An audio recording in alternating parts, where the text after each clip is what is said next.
Hi, this is Sarah from Sarayip.com, Facebook, The Numbers Queen, and Instagram, Sarayip1111, with another one of my amazing friends, this time Alfina. And you like to go just by Alfina, don't you? Yeah, that's right. It's just all rock stars at the moment on my channel. So Alfina and I met through a personal growth company. It was actually through their courses that I started this business as a palm reader. So super grateful. And Alfina, it's been a few years, I think, since we met. Yeah, about 5 or 6. And you've had a big impact on my life. And so we'll get to that in a sec. But Alfina, how do you like to introduce yourself and kind of what you do? So I'd like to introduce myself as a coach and motivational speaker. I do also have a bit of a background in education, so I at times slip in teacher there. Yeah. I guess, yeah. A bit of it's changed over time. So I've been the coach of coaches, so I work with a lot of coaches, but more recently I work around relationship coaching. Yeah. And Alfina is so humble. She's like a very, very high level coach of coaches. And she makes it kind of sound like, oh yeah, just that thing I do, which is what I love about you. Now let's talk about your numbers. That's why we're here today. So I know from your date of birth, which you've given me privately, that you are a 31/4. And so that's healing the fourth or heart chakra in this lifetime. Often there's been something that's happened even by the age of 4 as a child, and then often a lot of recovery or understandings coming by 31. And that at that point, we often start teaching and like really profoundly healing. This is an interesting life path. I call it the empire builder. A lot of people who they've really had to work for what they have this journey. For example, Oprah, and we've talked about your love of Oprah before. And it's funny, actually, Ian White from the Bushflower Essences, who literally like just called me. I must just be having a 4-day. A lot of people who they're known for their work ethic and their groundedness and their presence.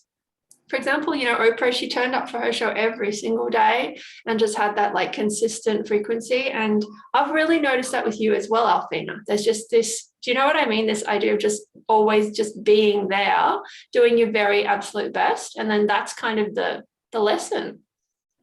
That's absolutely right. Actually, within the personal development company that I work in, that's exactly what I'm known for. Consistency, presence. They actually started giving us like a name, like the sunshine in the company. I was called the anchor. And at first I'm like, what? I'm the weight that holds people down. I'm like, what? I was like, that's so awesome. offended. And then it was explained to me as no, I was the groundedness that hold people, like things can move and shape and shift, but I was holding people grounded. I was like, okay, I'll take that. So yeah, it's right on the money. Yeah. I work with a lot of anchors, actually. I had this one lady, and when I tuned in, I just saw barnacles. And I was just like, yeah, it's really an underrated job. But without that person in the family or the business who anchors it in reality, it just kind of floats around, everyone getting drunk on pina coladas, but there's no sort of onboarding or offloading. So it's not as accessible, essentially. It's quite a job you've chosen. Now, do you remember some turning points around 4 and 31? So I was thinking about this quite a bit when you asked me this question. At 4, my twin sisters were born. Wow. Yeah. So I have an older sister and then twin sisters that are younger than me, exactly 4 years younger. 4 sisters and 4 years younger. Did you notice? And it's amazing how our life path number, which comes from the sum of your date of birth reduced, it just is everywhere. Correct. And my mum only wanted to have 3 kids, but my dad wanted 4. So she got 3 pregnancies and 4 kids. Unbelievable. That happens all the time when I do the children's lines in palmistry, and there's this kind of mash that happens with the free will. Yeah, that's right. So what's interesting, what's come up at 4 is that my mum sent me to school a year early. Yeah. Wow, that's really early. 4 is really early. Yeah, so she had 4 under 6 at that stage. Goodness. And the twins were the last born. So she had 3 littlies at home. And I think what's come out since is she probably needed to send me off to school a bit earlier so she could cope. She had a bit of rough time after having children. So something that's been said to me by somebody before is, oh, so you got sent off to work. Wow. And it's kind of been my life. So yeah. a bit addicted to work, a bit addicted to like always needing to, I guess it's really interesting because what it seems like is my value comes from being useful, if that makes sense. And I've always worked, always worked. Oh, wow. Since 4 years old. Yeah, it's amazing, isn't it? Yeah, that responsibility, this responsibility to help make things work, essentially. And that fourth chakra is a lot about being able to see the soul reasons behind things, like at the soul level. And the heart chakra is a lot about having a heart for ourselves, having that compassion. A lot of fours, in my experience, they're really, especially the females, they're very patient. Very patient. I feel like that's one of the things you've taught me is, that things take time, and that if you just kind of rush in, a lot of damage can be done to relationships and to mental health, and, to actually just to bide your time and still systematically move forwards. That's one of the things I've really gotten from you. But yeah, just having a heart for yourself. And we even think about the heart as the center of the chakra system, if you consider the 7 chakras in the body. And it really is the heart of the operation. And it's interesting because even when you're an embryo, I think at the point where your heart forms, it never stops beating. I mean, apart from those very incremental pauses. So when I meet a 4, I'm like, yeah, you don't really rest. You just kind of slow down the way a shark just closes its eyes but still swims. It's a different idea of rest, essentially. Well, it's I would naturally say I'm not very good at resting. While I'm resting, I'm still doing 3 other things. So yeah, very, very true. And that's one of the fun parts of your life path, as I mentioned, having a heart for yourself. So you are known for your ability to help people kind of navigate relationships, and you yourself, you're married. Yes, that's and right. So I guess, what are some of the things that you've learned from being married? What have you learned that even, that it's really still, something you're grateful for today, or even something you're still mastering today? Because I think it's always so interesting, if someone's a relationship coach, to be like, okay, so what's going on in your science lab? That's perfect. I love this question. So the first thing is that I thought that finding a relationship was going to be the most challenging part. Yeah. I grew up with quite a broken self-esteem, let's say that, or a low self-esteem because I'd been overweight my whole childhood. Yeah. And I was like, who would want me? And I held that right up until probably around 31. Maybe we should look at that. That's so interesting. I got goosebumps. Yes. I got full goosebumps. That's definitely, there was something which shifted where you were like, I don't have to wait anymore, wait around, wait my turn. I'm actually allowed to have my own, freedom. There's definitely some sort of bit that I just straight away. Yeah, I think that's maybe when I started dating more seriously. If I think about it, probably was 31. I'd have to go back and look at the records, back then. And I had such a low self-esteem. I was like, who would want me? And all this stuff going on, all this self-talk.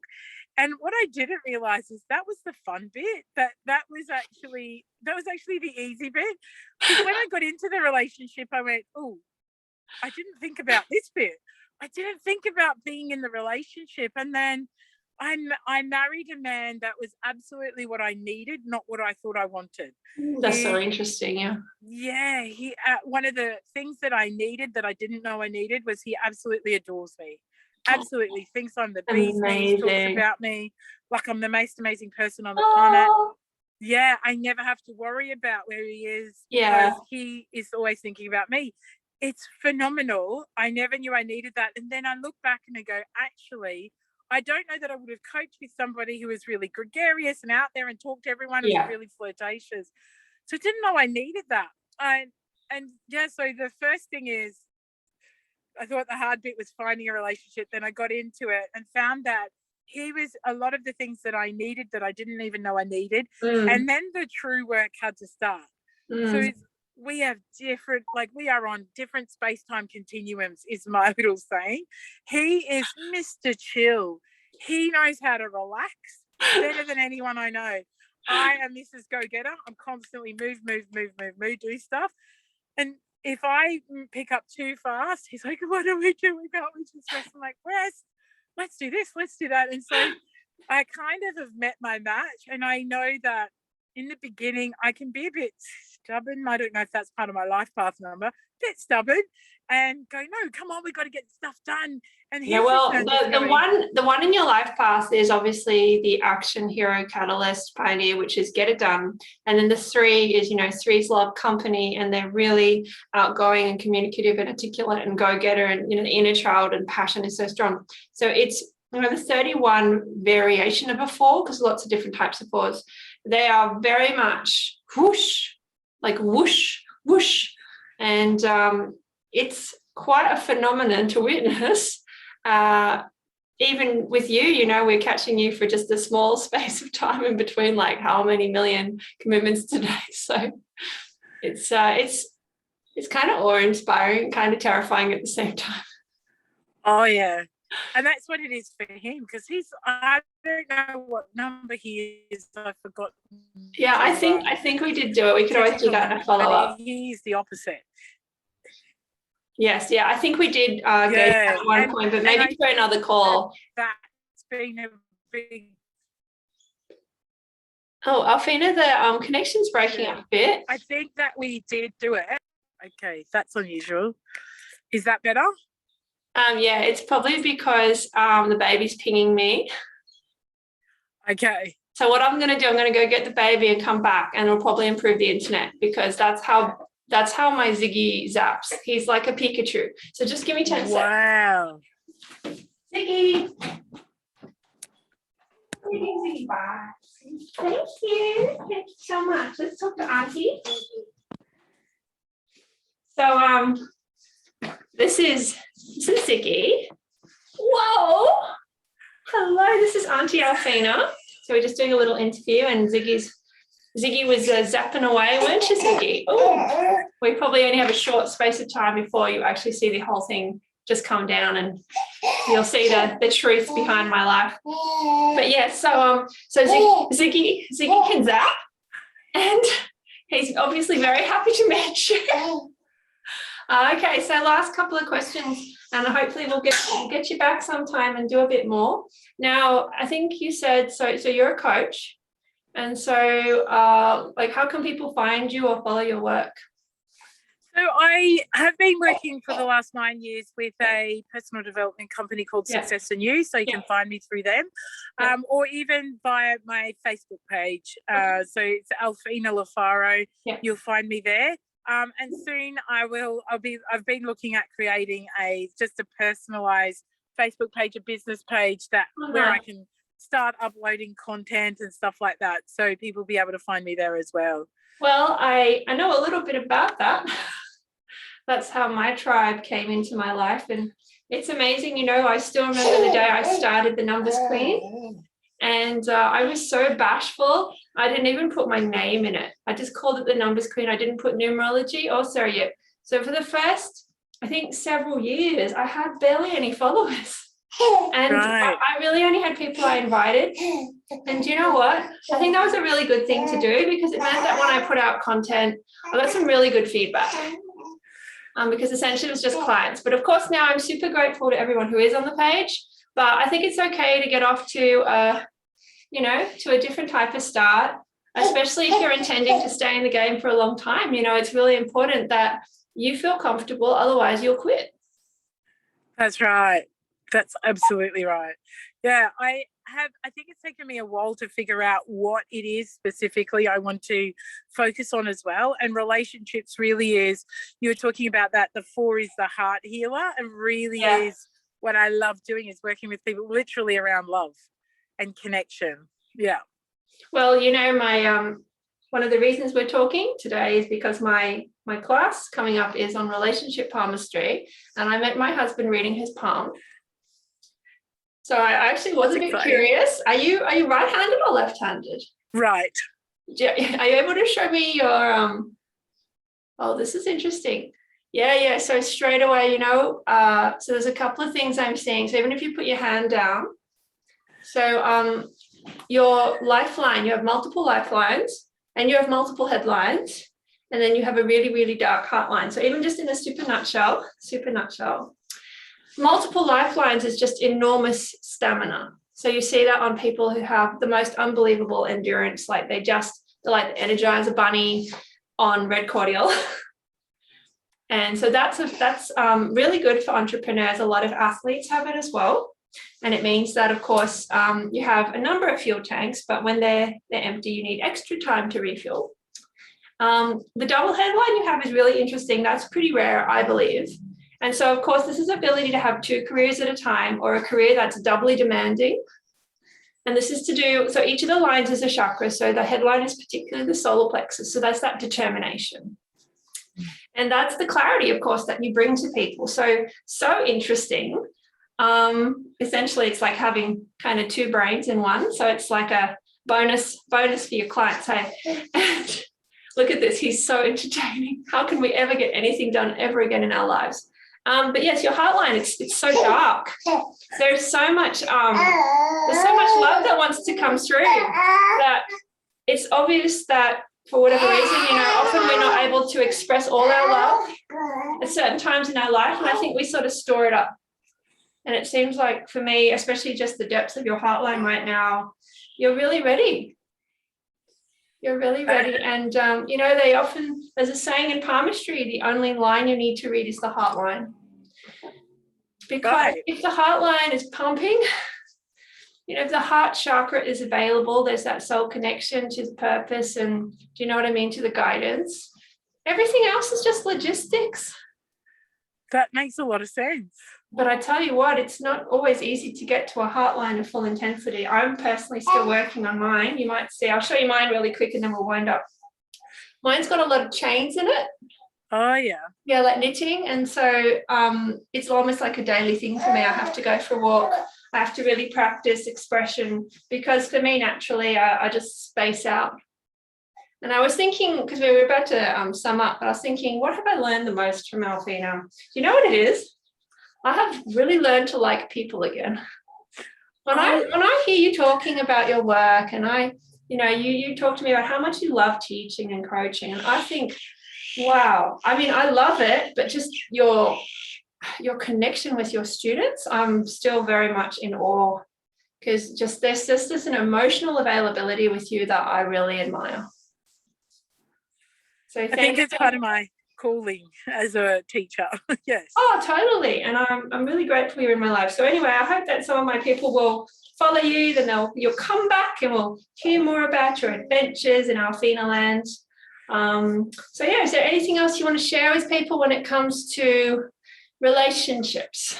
What can help people in relationships? Because they're very much a focus for 2022 being a 6th universal year, which looks like a pregnancy. And it's a lot about work-life balance and who's in our inner circle. Yeah, so we have a few things that come to mind, that really relationships are a choice we make, right? We either choose to, whatever we say, whatever we communicate will either move us closer or move us further away from the people that we love. And so we choose those communications carefully. And the other thing that I would say too, that's really important to remember about all relationships, is everyone just is either giving love or asking for love. And when we're upset, when people are cranky, when we're having not a great day, we probably need some love, and maybe we're not asking for it nicely. So sometimes when people, it doesn't look like they care, or they are being quite mean, maybe there's some other stuff going on. And so my biggest tip around relationships is be curious. Be curious, because that's an interesting way to touch my face, Ziggy. He's a very hands-on child. He's got a lot of love. He's busting with love, this one. He is. Yeah, so be curious. Just be curious. Be curious. Relationships do take a bit of work. The work can be fun if we get curious about why people are the way they are, why they're doing what they're doing. And also be curious about who we are, like what makes us work, what we value, what's important to us. Let's get really clear on that stuff. I love that so much, because it makes it like a field of flowers where there's always some kind of motion or opening or decay, or, it's something that's very alive. And I feel like what we're presented in terms of relationships is it's kind of like, if you have a baby, you're complete. If you get married, you're complete. If you start a business, you're complete, or get to $1 million, you're complete. And it's just so limiting, especially for us, people like you and me who have these double lives in our palms, and we just want the whole, what is it called? Caboose? No, I don't know the word, but it's the whole shebang, I think it's called. Or the kit and caboodle, maybe? Kit, caboodle, shebang, caboose, that'll do. Yeah. And I feel like a lot of women are in that same situation where they're still hungry. And it's like giving themselves permission to keep trying new recipes and not just live on the meat and 3 veg kind of formula, because we all know that's just giving us all indigestion these days. That's right. That's absolutely right. So thank you. I hope that we'll have you back soon. And Ziggy, thank you for your entertaining antics that remind me that relationships are a choice. He's taught me a lot about love, because we very much consciously had him. We really waited a long time, and it's quite a different vibration. I hadn't realized what a difference it makes, but now I look at it and I think, wow, we should all really do clearings, like especially if there was a stress around our conception and birth, because it's like night and day when you're kind of planned or unplanned, if you know what I mean. And I feel like that's a really important place to start with children, because he's definitely come out going like, I am God. Yeah, he's got a definite connection, doesn't he? I'm not sure who he's staring directly at the bright light, I see, which I got as a sign. But Ziggy, can I show them your hands? I'll see. I don't see if he wants to. Can I show them your hands? Ziggy's hands have only one line on them. So like there's one line across. Wow. Well, in terms of the head and heart are combined. And so what he loves is his 24/7 calling. So you see this on movie stars, tennis players, politicians, musicians. I'm pretty sure he'll be a musician. But that's why I love palmistry and numerology, because it gives us a place to start with people. I feel like with relationships particularly, it depersonalizes some of the ouchies. We're like, oh, they just really don't like me. But then you realize that's actually a characteristic of that type of person. And then you can sort of, focus on what's possible, which is so beautiful, and that curiosity you talked about. Yeah, absolutely. Oh, he's so beautiful. This is the first time I got to see him. So, well, I'm glad that you like him. Beautiful. You have passed Alfina's approval and all is well. Very glad to talk to you, and I'll get this interview up soon. And we look forward to hearing again from you. And I hope that people will tune into your wisdom, because, like I said, I feel like you really helped me to fall in love with the journey again, instead of always skipping forwards to the final scene and credits. Nice. So thanks so much. Thanks so much for that. So, okay, well, we'll see you again soon. Say bye. Bye. Bye, Ziggy.